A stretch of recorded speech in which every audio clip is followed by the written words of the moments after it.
Assalomu alaykum. Bugungi brifingda O'zkimyosanoat aksiyadorlik jamiyati tizimida 2026-yilning birinchi yarim yilligi davomida jismoniy va yuridik shaxslardan kelib tushgan murojaatlar, ularning ko'rib chiqilishi hamda erishilgan natijalar bilan tanishtirib o'tamiz. Fuqarolar va tadbirkorlik subyektlarining murojaatlari bilan ishlash davlat organlari faoliyatining eng muhim yo'nalishlaridan biri hisoblanadi. O'zkimyosanoat aksiyadorlik jamiyatida ham murojaatlarni o'z vaqtida qabul qilish, xolisona ko'rib chiqish va qonunchilik talablari asosida hal etishga alohida e'tibor qaratilmoqda.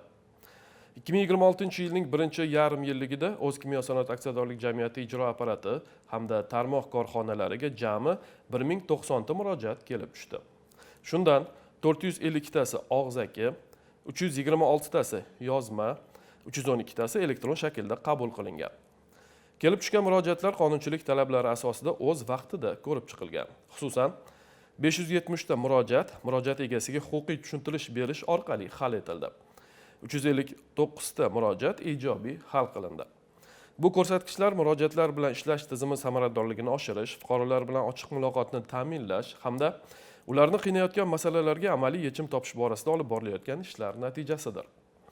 Ijro apparatiga kelib tushgan murojaatlarning hududlar kesimidagi tahliliga ko'ra eng ko'p murojaatlar Navoiy viloyatidan 56 ta, Toshkent viloyatidan 32 ta, Qashqadaryo viloyatidan 15 ta, Toshkent shahridan 11 ta, boshqa hududlar va chet davlatlardan 9 ta, Farg'ona viloyatidan 6 ta kelib tushgan.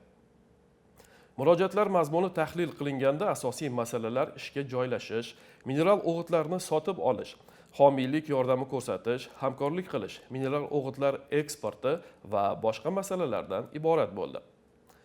Ijro apparatiga kelib tushgan murojaatlarning 101 tasi jismoniy, 46 tasi yuridik shaxslar tomonidan yuborilgan. Kelib tushgan murojaatlarni tahlil qilish, ularda ko'tarilayotgan masalalarni tizimli ravishda o'rganish hamda mavjud muammolarni bartaraf etish murojaatlar bilan ishlash samaradorligini yanada oshirishga zamin yaratadi. Shu ma'noda O'zkimyosanoat aksiyadorlik jamiyati bundan keyin ham murojaatlar bilan ishlash samaradorligini yanada oshirish, har bir murojaatni qonunchilik talablari asosida xolisona va o'z vaqtida ko'rib chiqish hamda fuqarolar va tadbirkorlik subyektlari bilan ochiq muloqotni ta'minlash bo'yicha ishlarni izchil davom ettiradi. E'tiboringiz uchun rahmat.